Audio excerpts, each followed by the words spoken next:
తెలంగాణ రాష్ట్రంలో ఉన్న జనాభా ఎంత, దాంట్లో ఎస్సీలు, బీసీలు, మైనార్టీలు, గిరిజనులు ఎంత అని ఒక గణాంకాలు తీసేసి ఆ గణాంకాలకు అనుగుణంగా రాహుల్ గాంధీ దిశానిర్దేశం మేరకు స్థానిక సంస్థల్లో మరియు రాబోయే ఉద్యోగ అవకాశాల్లో కూడా 42% రిజర్వేషన్ ఇవ్వాలని చెప్పి నిన్న జరిగినటువంటి శాసనసభలో తీసుకున్నటువంటి బిల్లు కానీ, అంతకుముందు గవర్నర్కు పంపించినటువంటి బిల్లు కానీ, ఆర్డినెన్స్ కానీ, లేదంటే 9వ షెడ్యూల్లో చేర్చమని కేంద్ర ప్రభుత్వానికి విజ్ఞప్తి చేసిన విషయం కానీ, ఇవన్నీ కూడా చారిత్రాత్మక నిర్ణయాలు.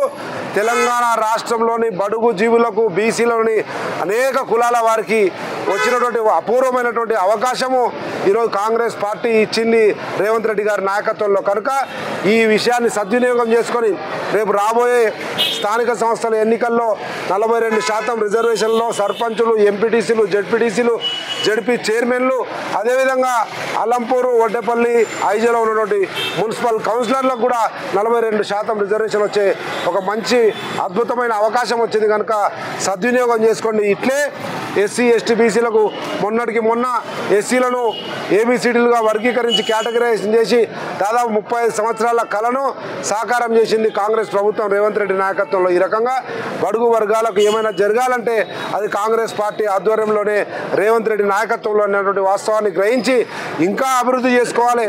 అది ఎస్సీ, ఎస్టీ, బీసీలకే కాకుండా గ్రామాల్లో ఉన్నటువంటి ఈరోజు ఇందిరమ్మ ఇల్లు కానీ, మొన్న వేసినటువంటి రైతు భరోసా కానీ, లేదంటే సన్న బియ్యం కానీ, లేదంటే రేషన్ కార్డులు కానీ, రేపు వచ్చే రాజీవ్